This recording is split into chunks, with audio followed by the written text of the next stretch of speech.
ಈ ವಿಡಿಯೋದಲ್ಲಿ ವಿಶಾಖ ನಕ್ಷತ್ರದವರು ತಮ್ಮ ನಕ್ಷತ್ರ ದೋಷ ನಿವಾರಣೆಗಾಗಿ ಹಾಗೂ ಕಷ್ಟಗಳ ಪರಿಹಾರಕ್ಕಾಗಿ ವಿಷ್ಣು ಸಹಸ್ರನಾಮದ ಯಾವ ಶ್ಲೋಕವನ್ನ ಪಠಣ ಮಾಡಬೇಕು ಈ ಬಗ್ಗೆ ತಿಳಿಸ್ಕೊಡ್ತಾ ಇದ್ದಾರೆ ಆಧ್ಯಾತ್ಮಿಕ ಚಿಂತಕಿ ಲೇಖಕಿ ಶ್ರೀಮತಿ ಅರುಣಾ ಉದಯ ಭಾಸ್ಕರ್ ಅವರು.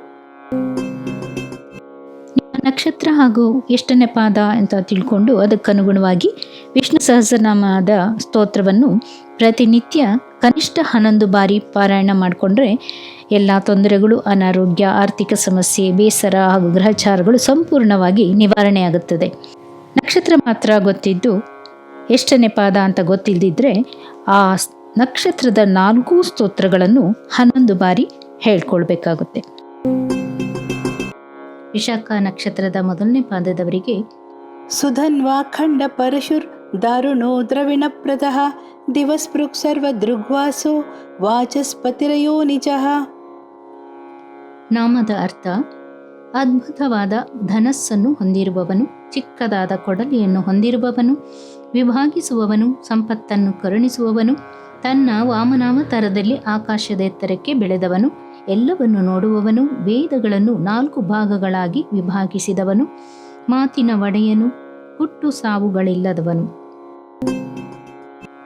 ವಿಶಾಖ ನಕ್ಷತ್ರದ 2ನೇ ಪಾದದವರಿಗೆ ತ್ರಿಸಾಮ ಸಾಮ ಗಸಾಮ ನಿರ್ವಾಣಂ ಭೇಷಜಂ ಭಿಷಕ ಸನ್ಯಾಸ ಕೃಚ್ಛ ಶಾಂತೋ ನಿಷ್ಠ ಶಾಂತಿ ಪರಾಯಣಂ.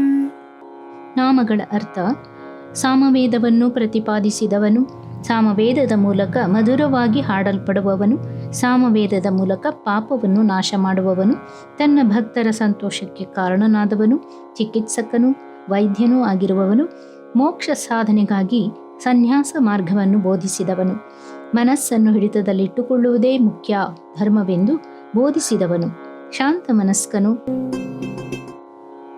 ವಿಶಾಖ ನಕ್ಷತ್ರದ 3ನೇ ಪಾದದವರಿಗೆ ಶುಭಾಂಗ ಶಾಂತಿದ ಸೃಷ್ಟ ಕುಮುದ ಕುವಲೇಶಯ ಗೋಹಿತೋ ಗೋಪತಿರ್ಗೋಪ್ತ ವೃಷಭಾಕ್ಷೋ ವೃಷಪ್ರಿಯ. ನಾಮದ ಅರ್ಥ ತನ್ನ ಉಪಸ್ಥಿತಿಯಲ್ಲಿ ಪ್ರತಿಯೊಂದು ವಸ್ತುಗಳನ್ನು ಶುಭವಾಗಿಸುವವನು, ಶಾಂತಿಯನ್ನು ನೀಡುವವನು, ಸೃಷ್ಟಿಕರ್ತನು, ಹಲವಾರು ರೂಪಗಳ ಮುಖಾಂತರ ಈ ಪ್ರಪಂಚದ ನಡುವೆ ಸಂಬಂಧವನ್ನು ಹೊಂದಿರುವವನು, ಯಾರು ನಾಸ್ತಿಕರಾಗಿ ದೇಹವು ತಮ್ಮದೆಂದು ತಿಳಿದಿರುವರೋ ಅವರ ಆತ್ಮಗಳ ಹಿಂದಿರುವವನು, ಗೋವರ್ಧನಗಿರಿಯನ್ನು ಎತ್ತಿ ಗೋವುಗಳನ್ನು ರಕ್ಷಿಸಿದವನು, ಗೋಪಿಕಾ ಸ್ತ್ರೀಯರ ಒಡೆಯನು, ರಕ್ಷಕನು, ಧರ್ಮಪ್ರಿಯನು.